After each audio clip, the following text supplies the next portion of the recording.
Well, my name's Nick Gora. I'm a principal at NeuroNeeds, and I'd like to welcome everyone today to what I think is going to be a really interesting talk by Amy Bodkin.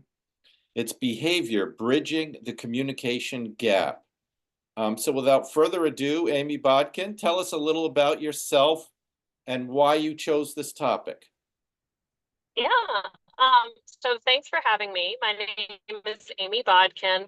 I am an autistic adult, and I'm also a former school psychologist. I now work worldwide consulting with families online to help them kind of figure out, okay, where are we? What assessment tools can we use to kind of figure out where we are? And then what are our bodies asking for? Because when we understand better what our bodies are asking for, then we're able to provide our kids with the support that really meets what their needs are in that moment.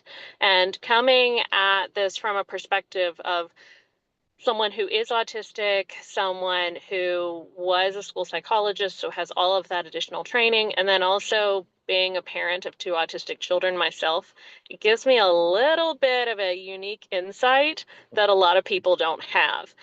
So it kind of helps me to be able to pick up on some of those nuances that a lot of times people miss. I always, whenever I'm working with a family, I give them a really in-depth child development questionnaire that asks all kinds of medical questions, because so often I find that there are little red flags that most professionals don't know to pick up on.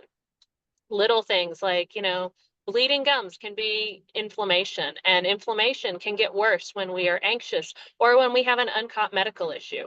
So, looking at the child as a whole person. So, the reason I chose this topic is because behavior is a really important, um, it's a really important topic to parents because it's something that they deal with every day, all the time. And it can honestly create some of the largest amounts of frustration in our homes, both for parents and for kids.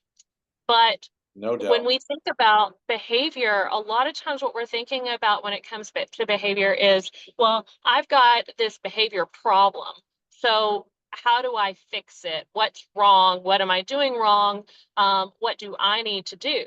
And most of the time, actually all the time, behavior is nothing more than communication. So when we see behavior problems are really nothing more than miscommunication. So if we can clarify more what behavior is, how to read that behavior, and then how to communicate back through our own behavior, then we can have less miscommunications and we can also have less frustration and more positive relationships and days in general. So I feel like it has one of the largest impacts on the parent relationship, but it also takes the least amount of work. Like it really doesn't take. What I'm going to share with you today is 4 easy little things that you can do, and they really don't take that much extra work. So the Interesting. first one is you've got to be able. Yeah. It's not going to take much work. That's my goal. And actually, like when I'm working with families, that's my goal in general. I want us to work smarter, not harder. So when I was growing up, I had a lot of learning challenges and it was extremely frustrating. And I kind of equate it to banging your head against a brick wall. If you bang your head against a brick wall long enough, you'll probably eventually break through the wall. But wouldn't it be easier to just like walk down and use the door? So I'm going to show y'all the door. Yeah, You can just walk down and use the door. and Amy, what I hear you saying too, and I think you might even have said this before, don't just use your ears, but also use your eyes. Yes, yes. I'm going to tell you about how to use your eyes. That's our first step. How do we use our eyes to listen? We're always told to listen with our ears. But when it comes to autistic children, especially, I mean, anybody you can use your eyes with, but especially when you're talking about autistic children, it's really important to use your eyes because sometimes they're not communicating verbally. And sometimes they're communicating verbally but not in the way that you expect, not in the way that, like, what they say may not mean the same thing to them that it means to you. And so that can be a real challenge. And that's why listening with your eyes is so important. But also, there's so many other clues that we can make use of when we are using our eyes. So with using your eyes, we're going to break it down into ABCs because ABCs are nice. It's easy. I So like A that. is for antecedent. So antecedent is going to be what happened before the behavior. And I've got some examples of these too. So when we're talking about what happened before the behavior, we're talking about things like um, when my daughter was little. She was 2 years old. She came into the kitchen with a block of cheese. And I'm like, no, we're going to go. So I put the block of cheese down. Well, she leaves and comes back around the corner with a chef's knife running at me. So you'd think from, like, just looking at that, you might think, oh my goodness, she's a homicidal maniac. But in reality, she realized, oh, she doesn't understand. I want cheese. And so she went to go get the knife because that would be the next logical thing in her mind. So looking at the antecedent helps us understand her behavior and that she's not trying to be a homicidal maniac.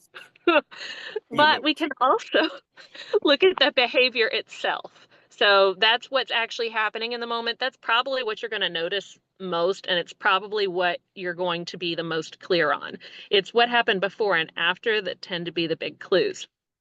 The consequence is C. So antecedent behavior consequence, which if you've ever done any kind of ABA, then you've probably heard this before because it kind of goes along with ABA theory. Well, not really ABA theory, behavior theory, which is scientifically valid. Now, how we use that science and theory in practice, that's where we get into ethics, and that's a whole other conversation. But when it comes to the consequences, an example of that might be when my son was little, he had what we didn't know is we did not know he had celiac disease that had gone undiagnosed. And so we didn't notice any particular behaviors outside of the fact that he was really grumpy. And I thought that it must just be his personality and that he had a really grumpy personality.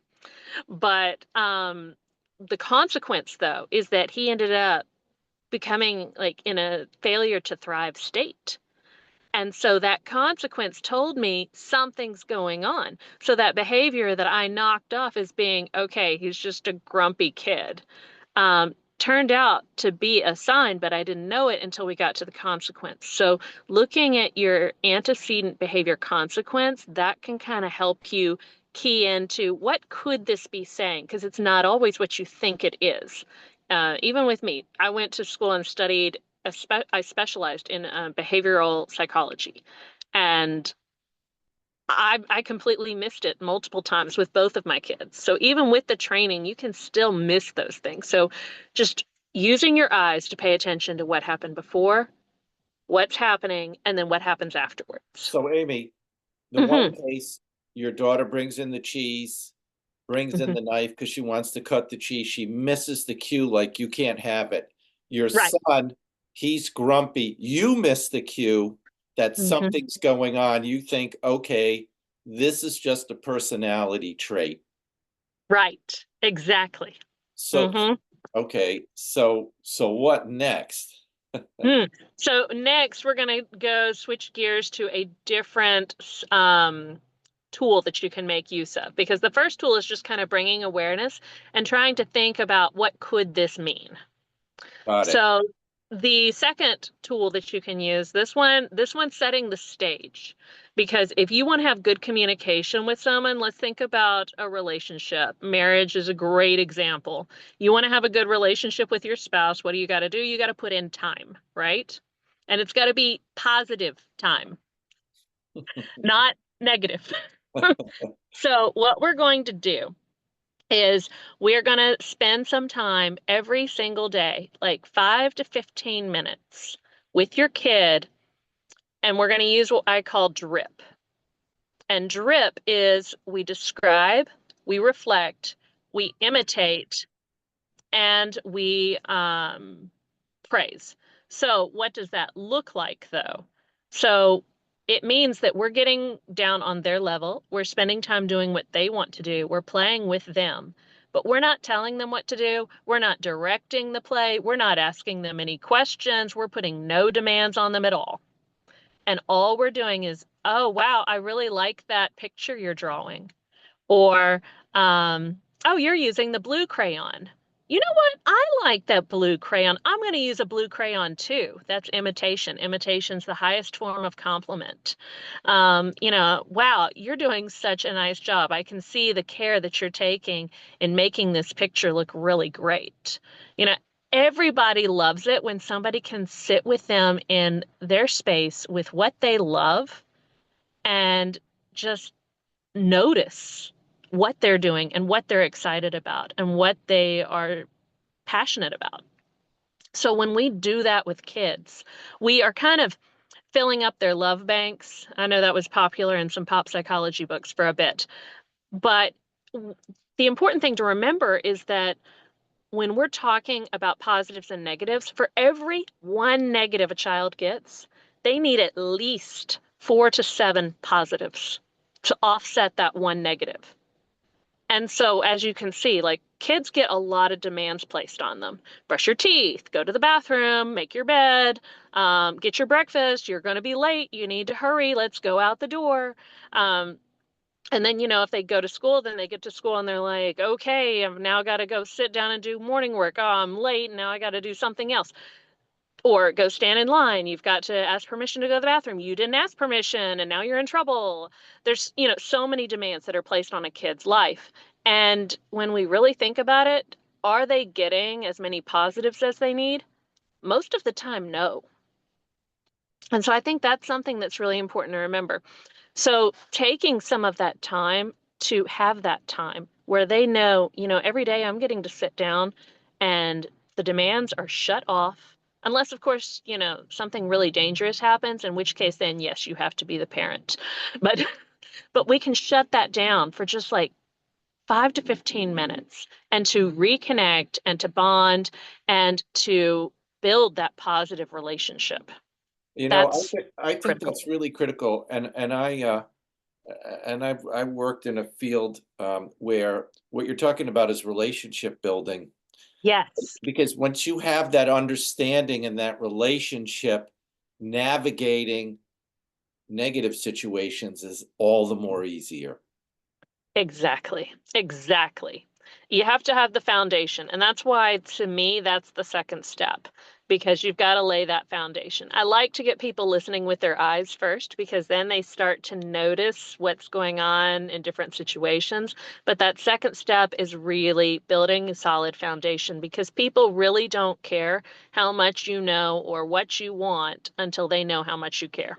Yeah, and I think there's a lot of wisdom in what you're saying, and I want to go back to the first one because Mhm. when I was in business school, we took a class called the Sixth Sense, and the Oh. concept was in business and in life, there's all this information around there that we're ignoring Mm-hmm. that could be very valuable.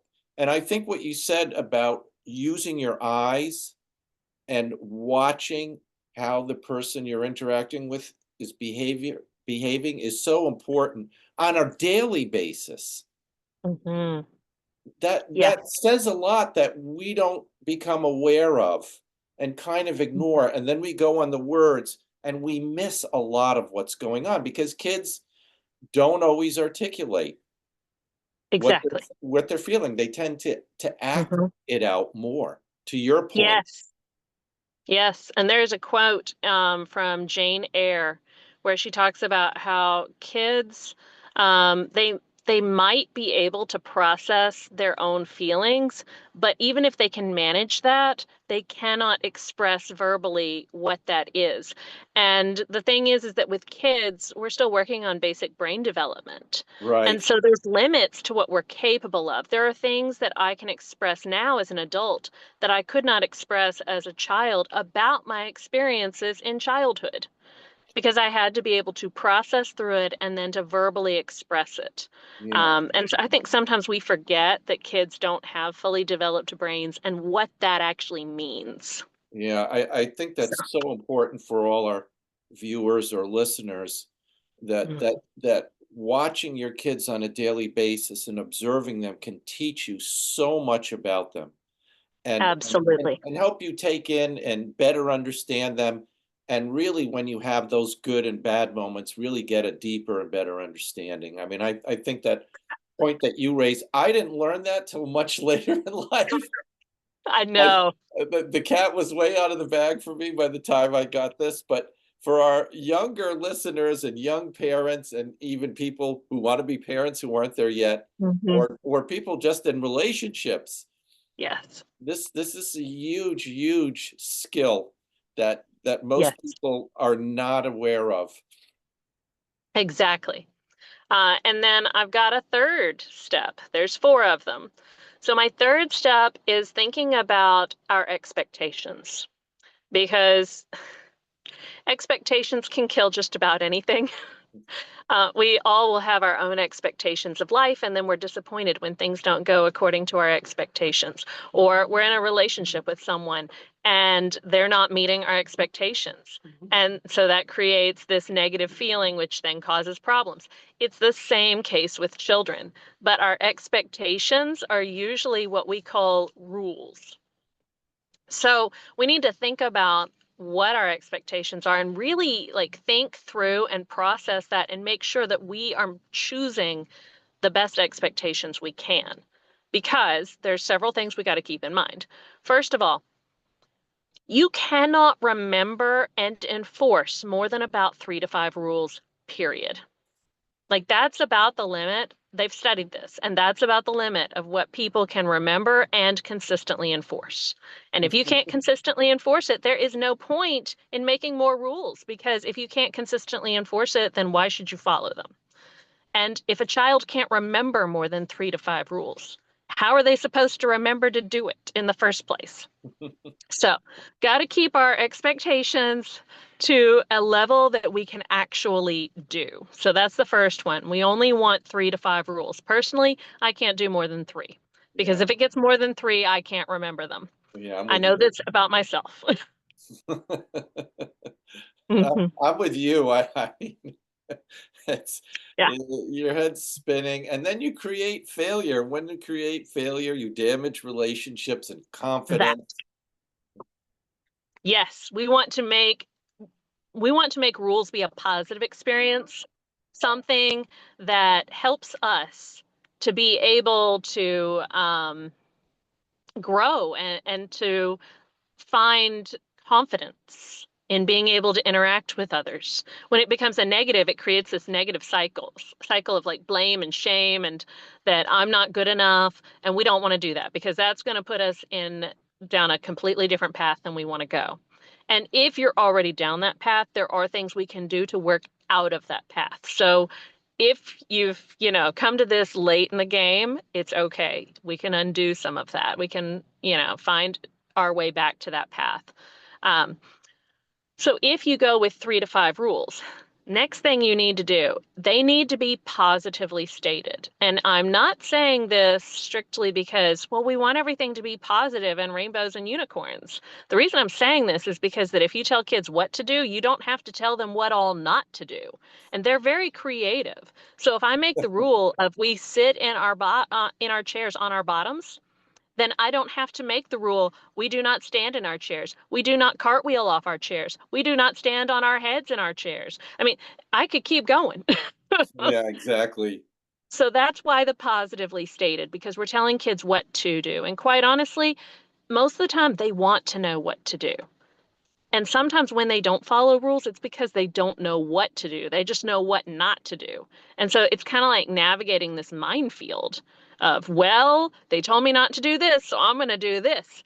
And then it doesn't go well. And they're like, what happened? I didn't do what I wasn't supposed to do.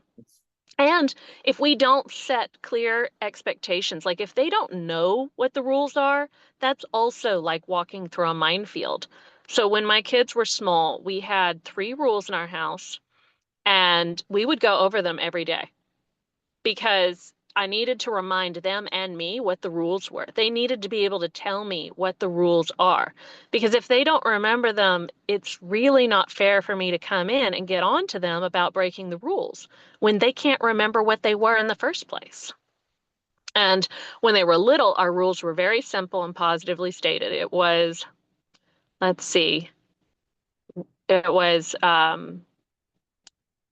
we leave the furniture assembled because they kept taking the furniture apart. Oh my gosh. Yes. Oh, we stay out of the fireplace because we live in Florida, so we don't have a fire very often. But I'm like, you've got to learn that you can't just crawl into a fireplace. This is not safe.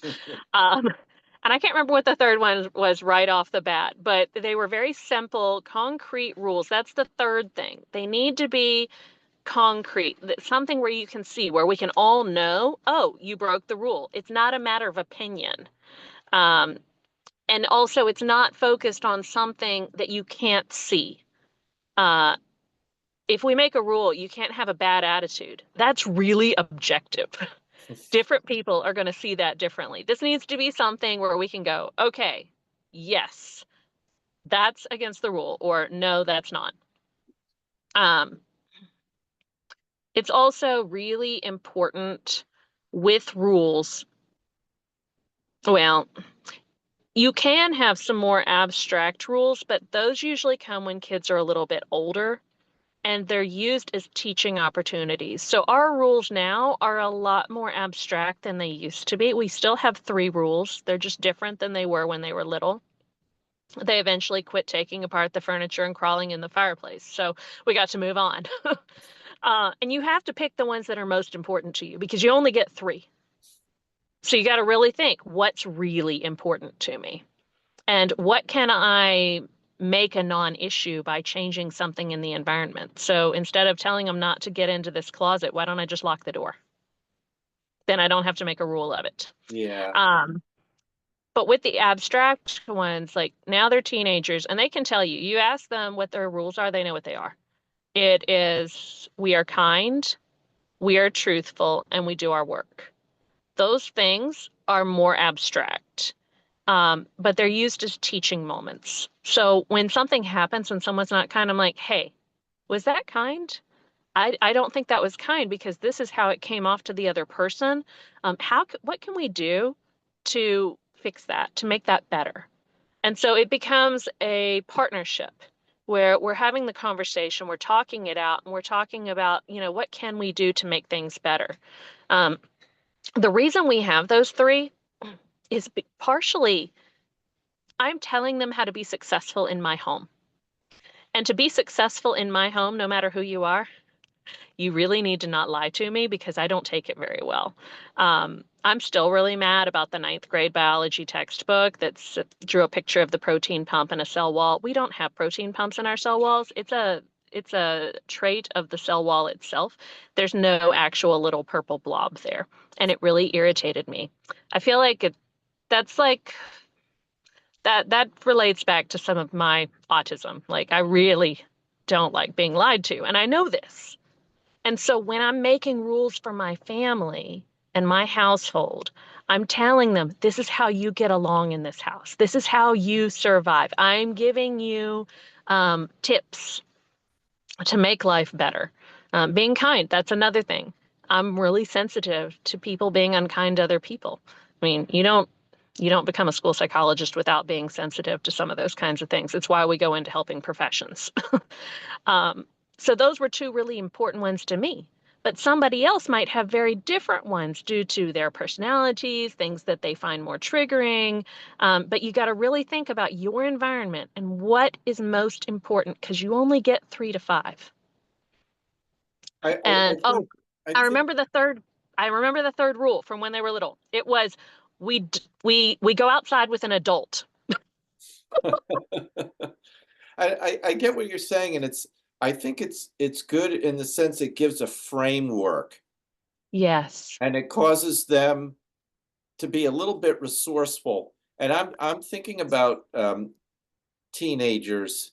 Um, when you say you got to do the work, and like for a typical parent, and for those of us that have teenagers, and you say, gee, we just want you to do these basic things around the house, Mhm.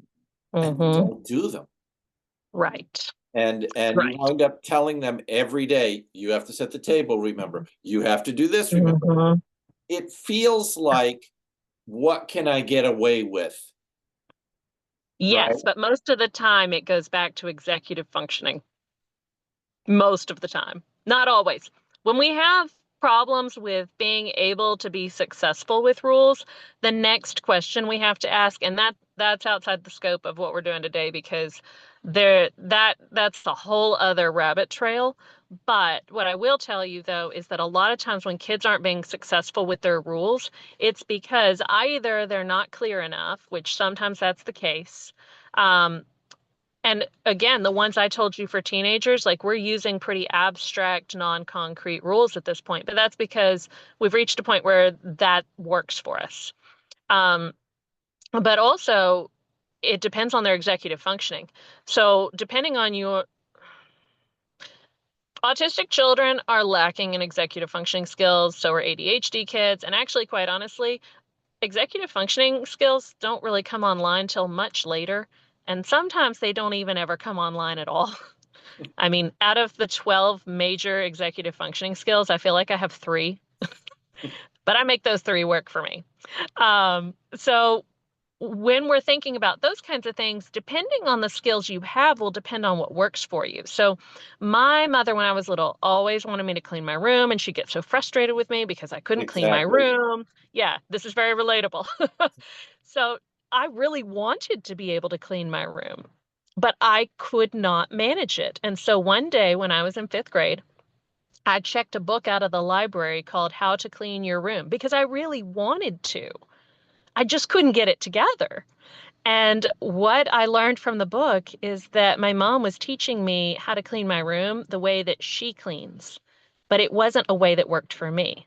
She would go into her room and she would go zone by zone. Okay, first put up all the Barbies, then put up all the clothes, then, all these different things. I would get so distracted by all the clutter in the room that I couldn't focus to get anything done. And so this book told me to take everything that was out of place and put it on the bed. And then the room was clean, and I could just go to the bed and pick one thing at a time to go put it where it goes.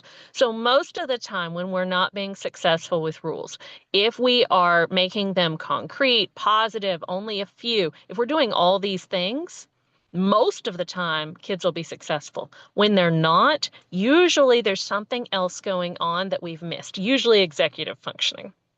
Yeah. It seems like to me, um, to the technology era is Mm. preoccupying their brains. So, for Mhm, example, mhm. um, I've noticed a lot with kids, when you say clean your room is the classic example. Yeah. Wherever they have been in a room lies some piece of clothes. They go into the bathroom, there's the socks on the floor. They go into the Mhm. room when they got on their pajamas, there's their clothes on the floor. They went Yeah. downstairs to get something to drink, and there's a glass they left on the table. Mhm. You know every room that they've been in, right? And so Yeah. I'm starting to say now, listening to you, well, okay, their brains are fixated on something else other than Yeah. that. And And and there's a lot of things to be fixated on. I mean, even outside of technology, just the basics of, okay, I've got to coordinate walking up and down the stairs. And quite honestly, walking up and down the stairs is challenging, especially if you have fine motor or gross motor delays. Uh, I cannot tell you how many times I fell down the stairs in junior high.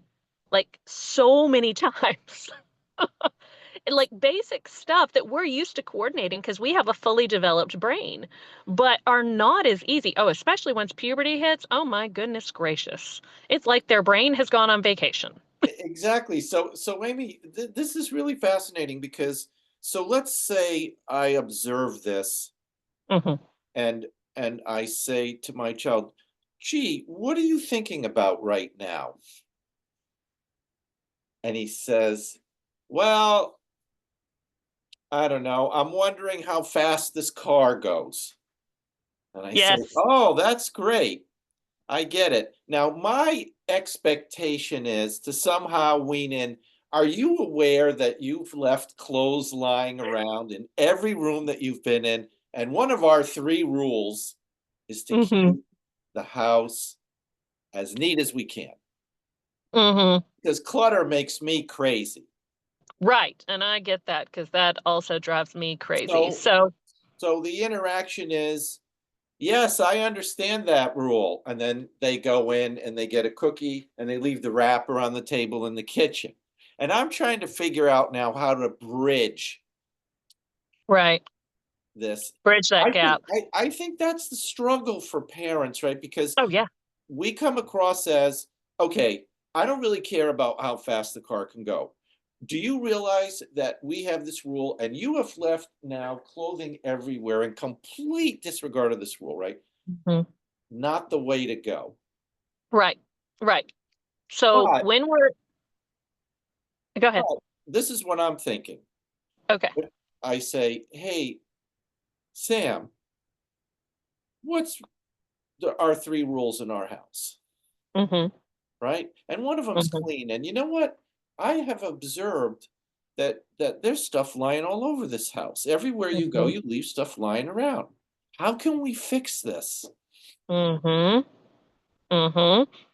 And working together to come up with something that works is often the thing you need to do. So for some people, being able to remember what they're supposed to be doing, like we leave clutter everywhere we go, like just as human beings in general, and remembering constantly to be able to pick up after yourself can be a lot of taxing information happening in a developing brain.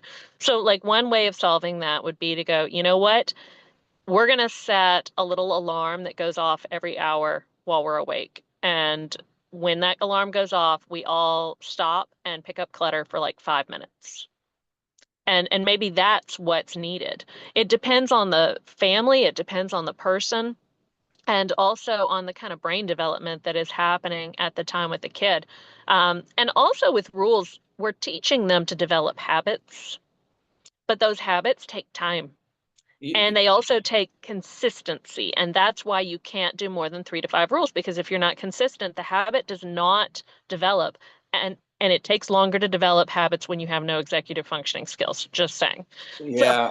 And what you're getting me to realize too is, okay, I'm using my eyes. This is not malicious. This is not, exactly.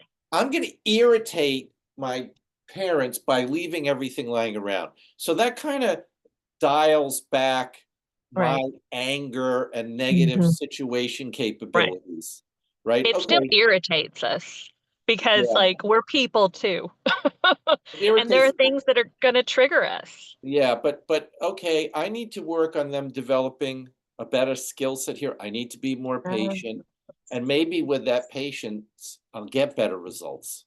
Exactly. And a lot of times when we're not getting good results, it's because we need to make a change or a shift in some way because what we're doing isn't working for us. My mom could tell me all the time, go clean your room, and she could walk me through her process. It did not work for me because Yeah, I'd get so visually overstimulated, I couldn't focus to get anything done. So, a lot of times when we're having trouble with things, then I think, okay, what all is involved in this? What skills are involved in this? What things do we have to be able to do to make this a reality? And then, is there a way to do that differently? Maybe this kid doesn't operate as well that way. Technology has been a game changer for me. I do not miss appointments anymore because things ding at me, generally speaking. Every once in a while, there's a problem, like when I get the wrong time zone. But generally speaking, I don't miss appointments anymore. But I did miss my kids' doctor's appointments when they were small sometimes because I was using a paper planner and it couldn't ding at me. So we can use technology in a positive way. Can technology be used in a negative way? Absolutely. And technology can also end up running us instead of us running it. And again, that's another area where they're having to learn skills and learn how to manage different skills. It No matter what you're talking about, whether it's technology, books, movies, chess, all of those things have come under fire as rotting kids' brains. Like even chess. Years ago, they were like, chess is going to rot our kids' brains, or children's literature is going to rot our kids' brains. There's always been something. And the thing is that lots of things in life can give you a dopamine hit. And you can't avoid a dopamine hit by just avoiding technology or children's literature. You have to learn to live in a world where you will get dopamine hits, and you have to learn how to manage those. And so learning to do those things on a smaller scale with support from an adult, that's how we move forward and be successful in life. That's why we start with a small number of rules. We work through those. We learn how to help each other do things better. We learn how our brains work best. So it's a lot more complicated, but starting with 3 basic rules is a really good starting place. Yeah, I like this. So I'm going to dial this back a little, and I think using the eyes for the emotional intelligence is really important. Mhm. I Yes. think I think setting I love the idea of basic rules Mhm. and being patient and having little victories, I guess, Yes. right? Yes. To get Yes. everyone to that better level, there's a great theory about change called Cotter's 8 steps. Hmm. And he says anybody that wants someone to go from A to Z is crazy. You have to go in incremental steps. True. You're not just going to go from failure to success. Yes. And I think Yes. And that's what that's your a great theory example. is highlighting. Yes, Become more exactly. aware of the characteristics of whom you're dealing with. Yes, Develop some exactly. basic rules that involve the parties for success. Be patient and gradually get into that place of good habits together. Exactly. Exactly. And find different ways of making things work. With the rule, you know what you need. So how can we make that a reality? Does it have to look the way it's always looked? I mean, there's many things we've changed in our home because I realized, you know what? This is someone else's expectation that I don't need to take on. For a long time there, and really to this day, we don't fold clothes in our house.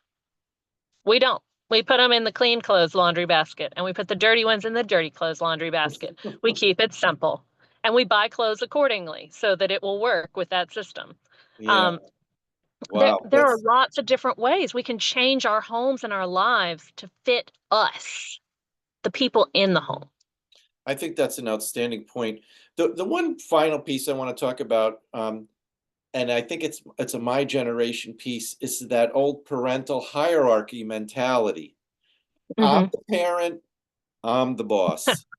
Yeah. Um, I think especially in the autism world and the special needs world, that to me sounds like the antithesis Yep. of what we've been talking about. There's a certain Mhm. amount of, I set the rules, but there I is, have a good example of this. So when I was a kid, I used to get really, really frustrated about having to mow the lawn. I would get really mad because I didn't buy the house. I didn't buy the lawnmower. Why did I have to be responsible for it if I wasn't getting to make any of the choices? Which yes, to most adults sounds absolutely ridiculous. Hello, you're the child, you live in this house, you're supposed to contribute to the family, blah, blah, blah, blah, blah. But from an autistic perspective, it made absolutely zero sense. And when our kids got older and started helping with yard work, I told my husband, I'm like, you're going to the hardware store and you're going to go help them pick out a tool that is sized to them. Because I got really frustrated trying to use a tool that was sized too big for me and it made it harder. And so, we don't think about those kinds of things because you're right. We tend to think in a hierarchy. I'm the parent, you're the child, you're supposed, I say jump, you say how high. Well, it doesn't work with an autistic child most of the time because we look at that and go, I'm sorry, that doesn't make any sense. Make it logical. Um, so it really works better if we can recognize that they're going to see some things that we're not going to see and be able to call us out on it.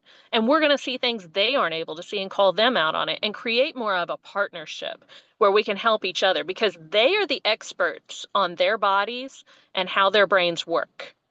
but we are the more experienced parties when it comes to life. So we can put down our foot and be like, no, this is an experience you have to have.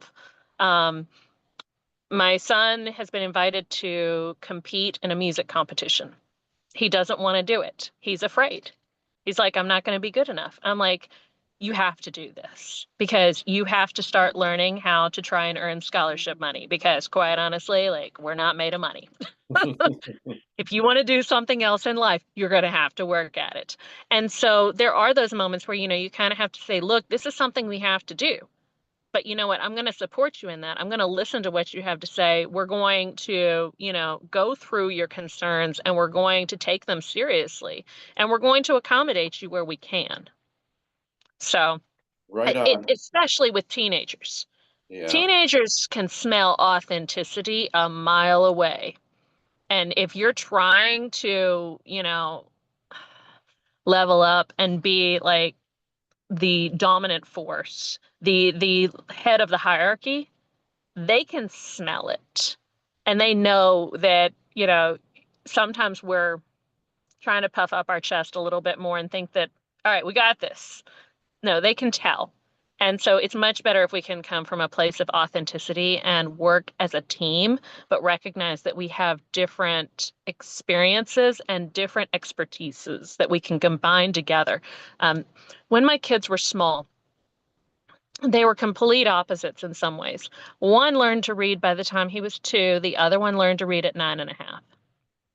And my favorite story, honestly, of them when they were little is coming into their room and them both being snuggled up in the bed together. And the 2-year-old was reading to he was 3 and she was like 5 or 6. He was reading to her and she was narrating back to him what he read because he had no clue what he had read. He could read it, but he had no clue what it meant.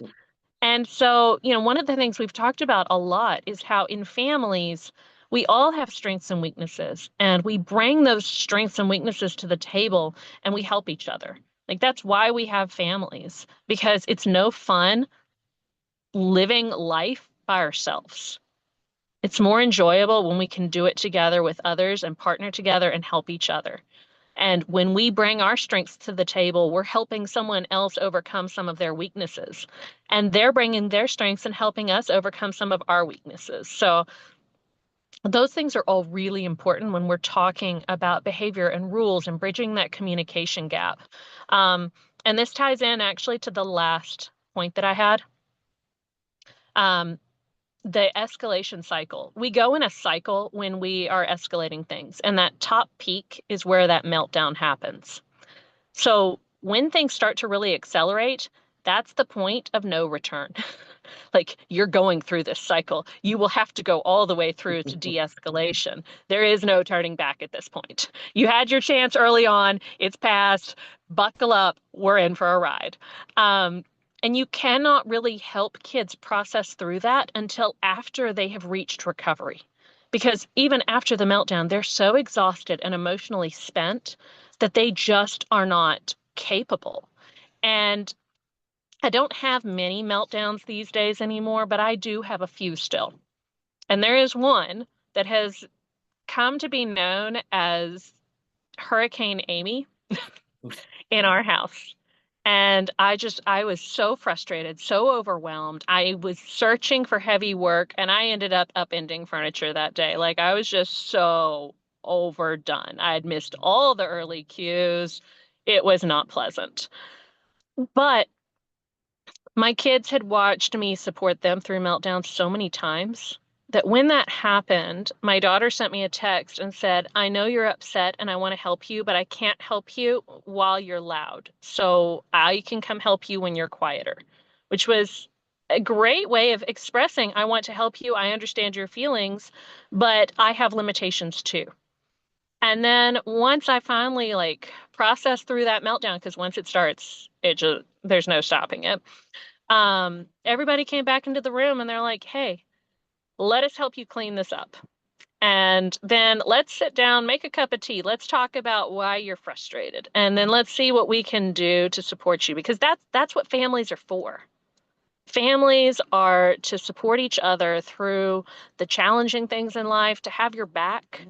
And we start creating those kinds of relationships, that kind of family culture through some of the other things we talked about earlier today, such as spending time doing drip every day, building those positive moments. And when we respect our kids and treat them with the same kind of respect we would want to be treated, then later on, when we need help, then they end up treating us the way that we treated them. Exactly. And I know people have heard that before. Like, I used to say when my daughter was little, I'd say, no, ma'am. And so when she'd be upset about something, she would say, no, ma'am, which sounded way better than no. Amy, we only have a few minutes left, but one thing that's common in the autistic world is nonverbal. Yes, that's true. And so using your eyes Hmm. becomes critical. Yes. And Yes. and I still believe that you can use drip and the Hmm. techniques that you've talked about in those Yes. situations. In fact, they may even be Mhm. more important. Yes, they are. They are very important because otherwise you're not getting that positive connection. And it's that positive connection that is what encourages kids to do the hard work of trying to make those neural connections to be able to connect. So those first two are really critical before you have language.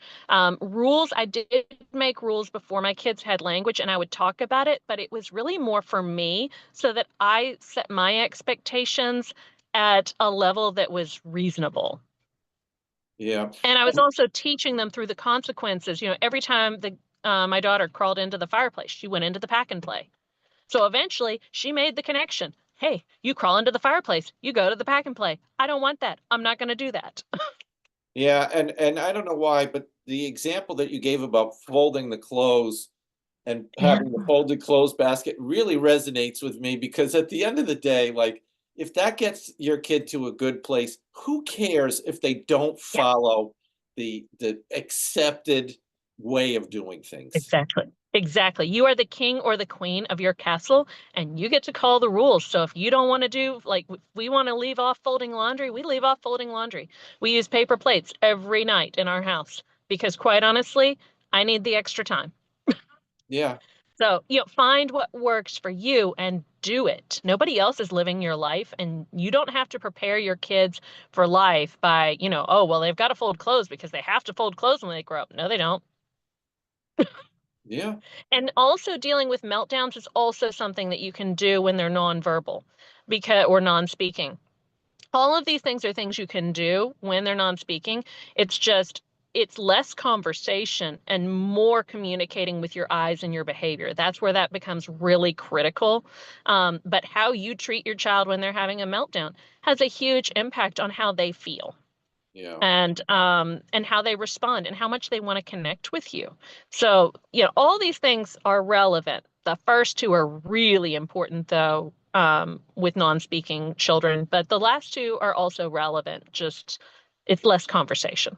Amy, this was unfortunately we got to stop and we could just keep going. This was a great Oh, we could. discussion, and I think we're going to have you back again because I'd love that. we know there's other techniques and parts that Oh, you yeah. alluded to that I think we'd all like to learn about. So thank you very much Oh, you're uh, most welcome. for a really interesting discussion. Have a wonderful day, and thank you to our viewers for listening. We're going to post this on our YouTube page, and you'll see Great.